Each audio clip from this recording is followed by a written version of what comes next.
Bonjour à tous, c'est Audrey, bienvenue sur Lidl Cuisine. Ça y est, on a passé la première fête de Noël. On est en fin d'année et on va faire une petite pause. Aujourd'hui, je vais vous proposer un repas très léger, carottes façon curry, végétarienne. Mais si vous n'êtes pas végétarien, bien sûr, vous pourrez accompagner d'une viande ou d'un poisson, il n'y a aucun souci. Recette très simple, savoureuse et colorée. Tout de suite, la liste des ingrédients que vous retrouverez en description de la vidéo. Et bien sûr, vous retrouverez tous les produits chez Lidl. Pour cette recette, on aura besoin de carottes, un oignon, une gousse d'ail, de l'huile d'olive, du sel, du poivre, du lait de coco, du cumin, du curry. On va commencer cette recette en épluchant les carottes. C'est la partie pas très marrante à faire. Avant de les éplucher, attention de bien laver vos carottes pour retirer vraiment tout l'excédent de terre. Comptez à peu près 250 g de carottes, un oignon que je vais émincer, ensuite finement et une gousse d'ail. Les carottes sont prêtes, je vais les découper. J'ai pris un petit peu d'avance, j'ai triché, j'ai déjà découpé l'oignon pour pas pleurer devant vous.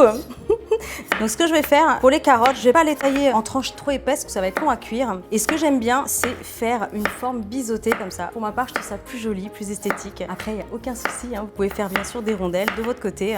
Ça va être un plat réconfort, riche en carotène. En plus, vous allez avoir une peau de bébé bien bronzée, ça va être magnifique. Et en plus, ça rend aimable. Donc on se prive pas, on mange des carottes. C'est bon pour la santé. Les carottes sont maintenant découpées. Ce que je vais faire, c'est que je vais récupérer la gousse d'ail. Et là aussi, j'ai triché, elle est déjà épluchée. Je vais la fendre en deux. Attention, vérifiez qu'il n'y ait pas la présence du germe vert à l'intérieur parce que c'est la partie indigeste de l'ail. Donc pensez à le retirer. Là, c'est impeccable, il n'y en a pas. Je vais juste retirer la petite partie un peu abîmée et je vais venir l'émincer. Dans un wok, une grande poêle, une grande sauteuse. Je vais ajouter un peu d'huile d'olive. Si vous n'en avez pas, mettez du beurre ou même de l'huile de tournesol, ça fonctionne. Et ce que je vais faire dans un premier temps, je vais venir dorer l'oignon avec l'ail. Je vais ajouter tout de suite un petit peu de sel pour accélérer la cuisson de l'oignon. Moi, j'adore les currys, toutes les formes de curry. Je sais pas vous, dites-moi en commentaire si vous avez vraiment un curry favori que vous cuisinez à la maison. La dernière fois que j'en ai mangé vraiment un très bon, c'était au Japon. Au Japon, c'est aussi à base de carottes, mais ils rajoutent des pommes de terre. Et souvent, c'est servi avec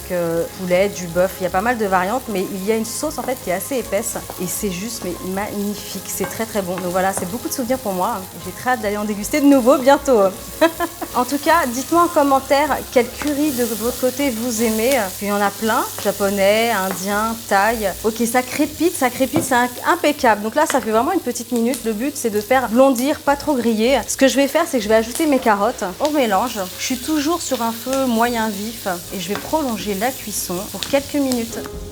Nos carottes sont cuites, ça sent super bon, c'est impeccable, légèrement doré, coloré, avec un petit cœur fondant à l'intérieur, c'est parfait. Sur un petit feu tout doux, je vais ajouter les épices. Alors moi j'ai choisi du cumin graine, du cumin en poudre, un petit peu de curry évidemment. Après, c'est toujours selon vos goûts. Si vous voulez que ce soit plus relevé, vous en mettez un petit peu plus. Et on peut ajouter à la place du curry, mettre du curcuma. Et puis pourquoi pas du paprika. On peut toujours faire des variantes. Donc je mélange. Je vais couper le feu. Je vais ajouter le poivre. Pensez le poivre à l'ajouter plutôt à la fin des préparations. Sinon ça donne un goût amer au plat. Et la petite touche finale exotique, du lait de coco. On mélange.